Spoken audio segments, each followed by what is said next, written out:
মালয়েশিয়ায় শ্রমিক পাঠাতে বাংলাদেশের কাছে বৈধ ও যোগ্য এজেন্সির তালিকা চেয়েছে দেশটির সরকার। বাংলাদেশ হাইকমিশনকে 15ই নভেম্বরের মধ্যে এসব যোগ্য এজেন্সির তালিকা জমা দিতে হবে।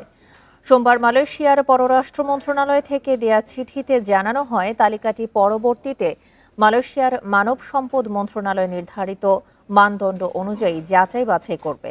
মালয়েশিয়া সরকার যেসব মানদণ্ডে বেসরকারি রিক্রুটিং এজেন্সি বাছাই করবে সেগুলো হলো ন্যূনতম 5 বছরের লাইসেন্স, 3 বছরে অন্তত 3000 শ্রমিক পাঠানোর অভিজ্ঞতা, অন্তত 3টি দেশে শ্রমিক পাঠানোর রেকর্ড, এছাড়া সুশৃঙ্খল আচরণের সনদ, বৈধ লাইসেন্স ও আইনি কার্যক্রমের প্রমাণ থাকার পাশাপাশি আন্তর্জাতিক নিয়োগদাতার কাছ থেকে অন্তত 5টি লিখিত সুপারিশপত্র থাকতে হবে।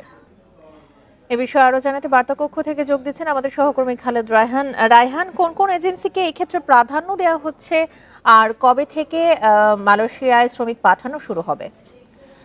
দেখুন, বিষয়টি হচ্ছে যে বাংলাদেশ থেকে মালয়েশিয়ার শ্রমিক পাঠানোর যে বিষয়টি, সেটি কিন্তু বেশ কিছুদিন ধরেই খুব ধীরগতি সম্পন্ন ছিল এবং তারই ধারাবাহিকতা আমরা দেখেছি যে চলতি বছরের মে মাসে বাংলাদেশ এবং মালয়েশিয়ার তাদের মধ্যে কিন্তু একটি বৈঠক অনুষ্ঠিত হয় 21 এবং 22 তারিখ, এবং সেখানেই মালয়েশিয়ার সরকারের পক্ষ থেকে বলা হয় যে বাংলাদেশ থেকে তারা নতুন করে লোক নেবেন এবং সেই সংখ্যাটা অন্যান্য দেশের সাথে সামঞ্জস্য করে নেওয়া হবে। আগে আমরা দেখতাম যে ভারত, নেপাল, মিয়ানমার সেই সকল দেশ থেকে বেশি লোক মালয়েশিয়া নেওয়া হতো, সেক্ষেত্রে বাংলাদেশকে একেবারে কম প্রাধান্য দেওয়া হতো। এটি গত কয়েক বছর ধরে হয়ে আসছিল।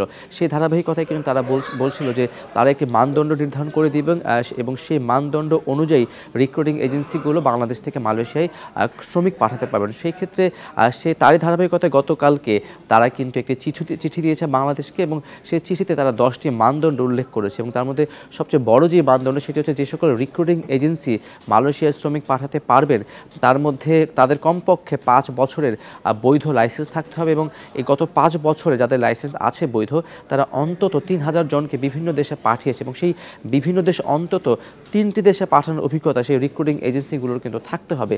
এবং একই সঙ্গে যারা এই লোকগুলো পাঠাবেন বা যে সকল রিক্রুটিং এজেন্সি, আমরা জানি যে বিভিন্ন রিক্রুটিং এজেন্সির বিরুদ্ধে বিভিন্ন রকমের মানব পাচার থেকে শুরু করে তাদের বিরুদ্ধে অসদাচরণের বেশ কিছু অভিযোগ থাকে। তো যে সকল রিক্রুটিং এজেন্সির এই অভিযোগগুলো রয়েছে তারা কিন্তু আসলে এটি করতে পারবে না, তারা শ্রমিক পাঠাতে পারবে না। সেক্ষেত্রে 15 তারিখের মধ্যে কিন্তু একটি তালিকা করতে বলা হয়েছে এবং সেটি কিন্তু বাংলাদেশ সরকারের রিক্রুটিং এজেন্সি যারা রয়েছেন তাদের পক্ষ থেকে একটি তালিকা করে সেটি কিন্তু মালয়েশিয়াতে পাঠাবে এবং পাঠানোর পর তারা সেটিকে যাচাই বাছাই করে তারা যে 10টি মানদণ্ডের কথা বলেছেন তারপরে তারা সেই অনুযায়ী বাংলাদেশকে অনুমোদিত করবে এবং সেই রিক্রুটিং এজেন্সিগুলো থেকে অনুমোদিত করবে। গতকালকে চিঠি ইস্যু করার পর আমি বেশ কয়েকটি রিক্রুটিং এজেন্সি মালিকের সঙ্গে কথা বলেছি।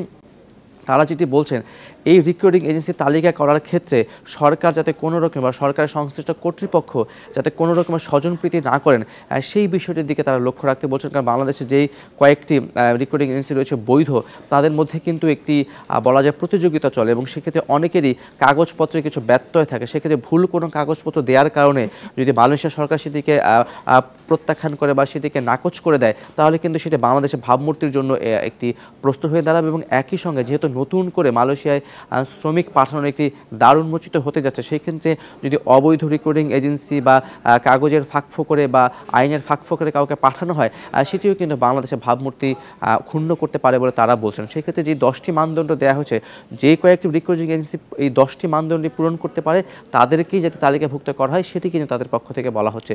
সেক্ষেত্রে বলা যায় গতকালকে চিঠি ইস্যু করা হয়েছে, 15 তারিখে সেই তালিকা দেওয়া হবে এবং তার পরবর্তী যে সিদ্ধান্ত সেটি খুব দ্রুত সময়ের মধ্যে মালয়েশিয়ান সরকার তারা অনুমোদন করবে বলেই কিন্তু সংশ্লিষ্ট কর্তৃপক্ষ যারা রয়েছেন তারা আশা প্রকাশ করছেন।